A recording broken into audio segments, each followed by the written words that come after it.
Olá, alunos da sexta etapa. Espero que todos estejam bem. Então, iremos iniciar a correção da atividade manuscrita relacionada sobre a história da geografia e seus objetos de estudo. Primeiramente, o que? A primeira questão ela trata justamente para vocês fazer a leitura daquele material que foi enviado para todos. E vocês vão fazer o que? Vão fazer um resumo manuscrito de 2 páginas de acordo com as seguintes temáticas aqui, ó. Um resumo da história da geografia, sobre o que? Os fundadores e os pais da geografia, que são Alexandre von Humboldt e Carl Ritter, os conceitos chaves da geografia, como eu já coloquei aqui ó, antecipadamente para vocês nas aulas presenciais, que os 5 conceitos chaves eles vão resumir justamente os métodos de estudo metodológicos em relacionados à história da geografia. Aí eles foram sendo construídos ao longo dos séculos. Os principais são paisagem, região, lugar, território e o principal, que é o objeto de estudo da geografia, que é o espaço geográfico. Cada um deles eles carregam o quê? Significados e metodologias próprias de análise, remetendo tanto à geografia física como à geografia humana. A partir do século XIX, a geografia ela fundiu os conhecimentos da geografia física, que são relacionados à natureza, e os conteúdos da geografia humana. Aí, a partir daí, a geografia ela começou a ganhar corpo e conteúdo. Então, vocês vão construir esse resumo baseado nesses princípios. Aqui só requer leitura e escrita mesmo. Segunda questão. Qual o conceito de geografia? Cite seu objeto de estudo. A geografia é a ciência o quê? A ciência que estuda tanto os elementos que vêm da natureza, que faz parte da geografia física, como também estuda os elementos do homem. Estão relacionados a conteúdos e das disciplinas como economia, como antropologia, como sociologia.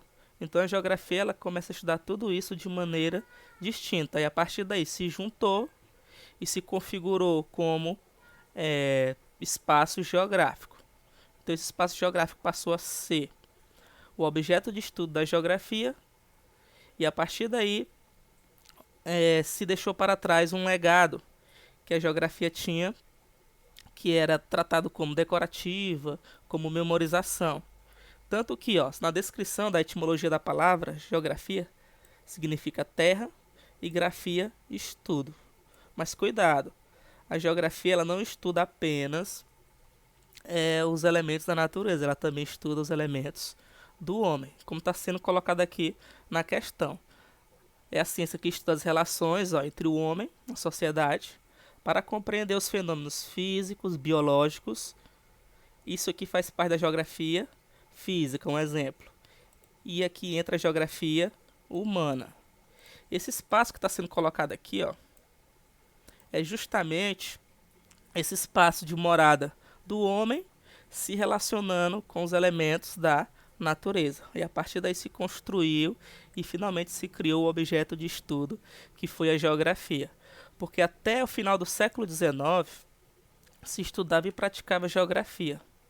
O problema é que não existia esse foco do objeto de estudo conhecido. Por exemplo, a história. A história já possui seu objeto de estudo delimitado. Como exemplo, é o tempo.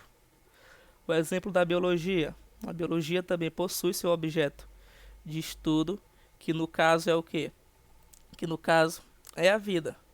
E assim, todas as demais disciplinas do mundo todo, ao longo do tempo, foram se construindo, foram se formando, e a geografia não, ela vivia essa indefinição.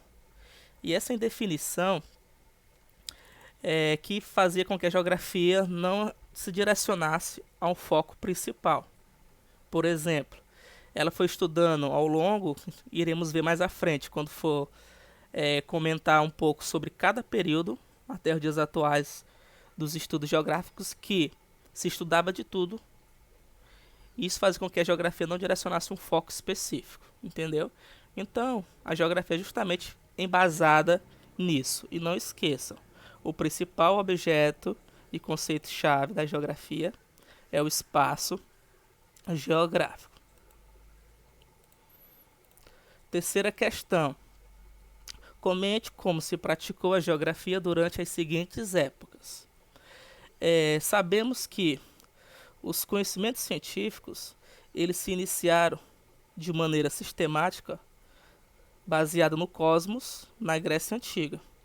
E dentro do cosmos, que era um conjunto de todos os conhecimentos que hoje constituem essas disciplinas que conhecemos na atualidade. Eles estudavam tudo de uma única maneira. Por exemplo, a matemática. A matemática se estudava junto com a filosofia. A filosofia se estudava junto com a história, a astronomia. Isso fazia parte do cosmos. Então a geografia na Grécia Antiga ela estava dentro desse mecanismo aqui de estudo. Então os estudos eles começaram a se tornar mais sistematizados, de maneira mais precisa. Que até antes os povos que eram considerados bárbaros, alguns deles, não se praticava conhecimento científico da maneira como a Grécia Antiga praticava. Como está sendo colocado aqui, ó, na Grécia Antiga, o seu começo de estudo foi chamado o quê? De história natural ou filosofia natural. Porque eles se baseavam muito nos princípios naturais da natureza. Principalmente a astronomia e a astrologia. Eles eram encantados nesses estudos científicos. Sobre tais experiências, os gregos deixaram para as futuras gerações. Mais à frente, por volta do século XVII, quando surgiu o iluminismo, eles buscaram o que? Nos gregos, o que foi deixado para trás durante a Idade Média, em que os conhecimentos científicos eles não chegavam nas mãos da população em geral. Eles eram apenas o quê? Trabalhados na mão do clero, da igreja católica naquela época. Então os gregos eles foram muito importantes porque eles deixaram uma produção para ser buscada bem à frente, séculos depois. Exemplo aqui, no século IV a.C., os gregos observavam o planeta como um todo, através de estudos filosóficos e observações astronômicas. Então o foco de estudo dos gregos era a astronomia e a filosofia. Exemplo do Aristóteles, que começou a trabalhar os conceitos da esfericidade da Terra, porque até antes a Terra era vista apenas como plana, né? Ela não era redonda e esférica como se conhecia até então. Só que tinha que se estudar e trabalhar essa especulação de que a Terra era redonda. Eles percebiam muito o movimento aparente do Sol e se acreditava que era o Sol que se movimentava em torno da Terra. E hoje sabemos que é a Terra que gira em torno do Sol. Exemplos do Eratóstenes, que foi um matemático, né, e geógrafo grego, que trabalhou muito para tentar provar a circunferência da Terra. Ele trabalhou os cálculos, como está sendo colocado aí para vocês, fincando estacas em determinados pontos da Grécia Antiga para tentar comprovar por meio das sombras o movimento de rotação da Terra. Então ele fez os estudos iniciais e isso foi muito importante para a geografia. Lembrando novamente, não se conhecia o nome geografia. Ela só foi criada e conhecida já no final do século XIX. Já no Império Romano, o território entrou em xeque e foco dentro dos estudos geográficos. Era uma coisa mais militarizada, concentrada nas mãos do Estado, e esses estudos geográficos, focados mais na astronomia, mais no conhecimento como os gregos praticavam, foram deixados de lado. E tudo se baseou na militarização, ou seja, a guerra. Então o Império Romano focou os estudos geográficos apenas para a guerra, porque era a cultura dos povos do Império Romano naquela época. Já com a invasão dos bárbaros e a destruição do Império Romano, surgiu a Idade Média. A Idade Média, ela focou o centro de estudos principalmente aqui no mundo ocidental, nos conhecimentos religiosos, nos conhecimentos teológicos. Os conhecimentos geográficos no ocidental ficaram limitados ao clero. Ó. Apenas quem tinha conhecimento científico eram o alto escalão da Igreja Católica, como o caso o bispo, os padres, e o restante da população, que não tinha essa influência muito forte, eles eram limitados apenas a conhecimentos simples, do senso comum, do dia a dia que eles possuíam naquela época. Então, a maior parte da população elas eram desprovidas do conhecimento sistemático e científico. E muitos dos teóricos consideram que esse período foi um atraso para a comunidade científica do mundo todo, para a ciência. Eles chamam esse período como a Idade das Trevas. É interessante também perceber que o conhecimento científico ele ficou limitado nessa época apenas no mundo ocidental. Os árabes, os povos muçulmanos, os chineses, eles continuaram seus estudos sistemáticos. O que mais predominava na época eram os estudos cartográficos. Exemplo dos mapas, que é um conteúdo da geografia, que são os mapas T e O, que são modelos desenhados e produzidos cartograficamente no formato de um crucifixo, que representava apenas a Europa Ocidental à esquerda, a Ásia à direita e a África na parte sul, lembrando um crucifixo. O caso do continente americano não se conhecia na época até então o mundo ele era limitado apenas a esses 3 continentes. E já no final do século XIX, a geografia ela ganha finalmente sua identidade por meio dos pais e fundadores da geografia, os alemães Alexander von Humboldt e Carl Ritter. Cada um foi responsável por abordar metodologias de trabalho baseado para a geografia. O Alexander von Humboldt ele era mais naturalista, ele era botânico, ele viajava o mundo todo fazendo inventários e catalogando espécies de plantas e fazendo uma descrição detalhada da natureza no mundo todo. E o Carl Ritter ele era mais voltado à ciência humana. Aí a partir dos mesmos, a geografia ela ganhou essa definição de se estudar os elementos da natureza, voltado para a geografia física, e os elementos da geografia humana. E hoje nós possuímos o que? Um cenário em que a geografia ela cumpre o objetivo acadêmico escolar por parte dos professores, ou seja, do mundo acadêmico, nas universidades e pesquisa até em si. Podemos chamar de geografia acadêmica ou geografia dos professores. E existe também a geografia voltada na mão do Estado, que é a geografia mais geopolítica, voltada para o controle estatal, voltado para a militarização, aparelhamento do Estado por meio de pesquisas científicas na área de geomorfologia, na área de formação estratégica de território entre os estados, formação também de utilização, de instalação de hidrelétricas, de uso de energia, controle populacional e assim vai. Então a geografia está focada mais ou menos hoje nesses estudos aí. Os países desenvolvidos eles possuem uma geografia forte nesses 2 cenários e os países emergentes subdesenvolvidos eles possuem certas limitações na produção de conteúdos geográficos. Tranquilo? Agora vamos para a 4ª questão. Como ocorreu a criação e a sistematização da geografia no final do século XIX? Quais os fundadores e criadores? Como já falei anteriormente para vocês, os criadores foram Alexander von Humboldt e Carl Ritter, os alemães. Naquela época, no final do século XIX, os territórios das nações ou dos estados do mundo todo, eles não mantinham uma interligação global como conhecemos nos dias de hoje.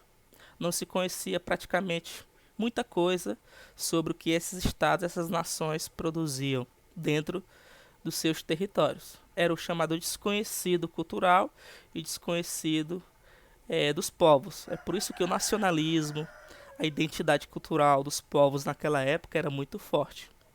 Então, a organização de todo o conhecimento geográfico existente até então teve início nesse período aqui, ó, com Humboldt e Ritter. A partir dessa organização surgiu o que alguns autores denominam de correntes do pensamento geográfico. Aí começou a surgir teorias, métodos de aplicação científica e estudos, e começou a se destacar teorias como o determinismo, o ambiental, o possibilismo, o método regional, a nova geografia e a geografia crítica.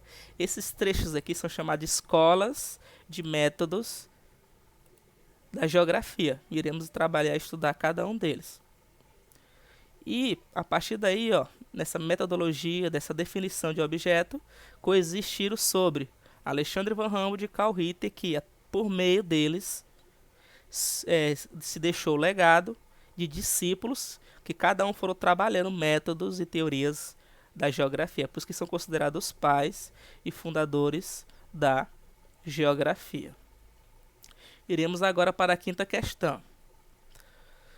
Comente sobre Humboldt e Ritter e suas contribuições para a formação do conhecimento geográfico. Como já falei anteriormente, o Alexandre von Humboldt ele foi geógrafo, naturalista e explorador alemão. Lembrando que tanto Humboldt como Ritter eles estavam a serviços do Estado alemão. Eles eram pagos para produzir conhecimentos científicos. No caso do Alexandre von Humboldt, ele viajava o mundo todo. Ele era chamado geógrafo de campo. Ele deixou contribuições para a geologia, a climatologia e a oceanografia. É importante frisar aqui, ó, são modelos e técnicas e teorias baseadas na geografia física, geografia da natureza. A sua principal obra foi chamada de O Cosmos, que ele abrangia e descrevia o universo como um todo, mostrando que tudo era interrelacionado. É importante trabalhar essa totalidade, que tudo que existe na natureza tudo é relacionado, ou seja, se você alterar algum elemento ou agredir, por exemplo, a visão ambiental, na visão ambientalista, se você agredir algo do meio ambiente ou poluir, por exemplo, um lençol subterrâneo, ou promover um desmatamento, agredir um rio, isso vai ter complicações em outros elementos. Pode gerar o quê? Poluição da água, contaminando populações ribeirinhas, contaminando certas pessoas. Então o todo é isso. As partes formam o todo e o todo só pode ser compreendido por meio dos estudos das partes. Foi interessante por quê? Porque os geógrafos até então, antes da sistematização desses dois, de Alexandre von Humboldt e Carl Ritter, a geografia estudava tudo de forma dispersa, não tinha uma visão de totalidade. E a partir daí a geografia se perdia e ficava difícil definir seu objeto de estudo. Até então, antes do final do século XIX, a geografia ela vivia uma indefinição no seu objeto de estudo.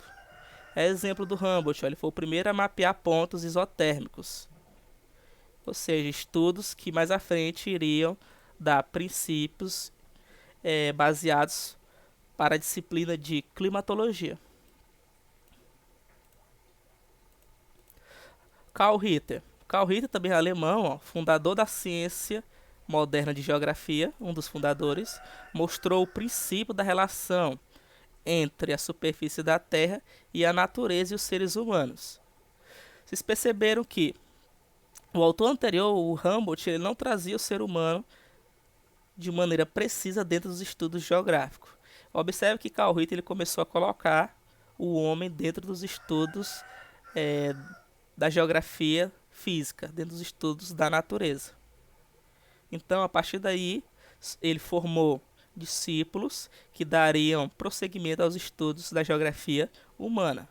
Interessante que Humboldt deixou discípulos para a geografia física e Ritter deixou discípulos para a geografia humana.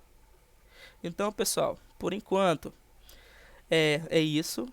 Na próxima aula iremos trabalhar o quê? As escolas geográficas e as teorias de formação da geografia. E por último, os 5 conceitos chaves da mesma.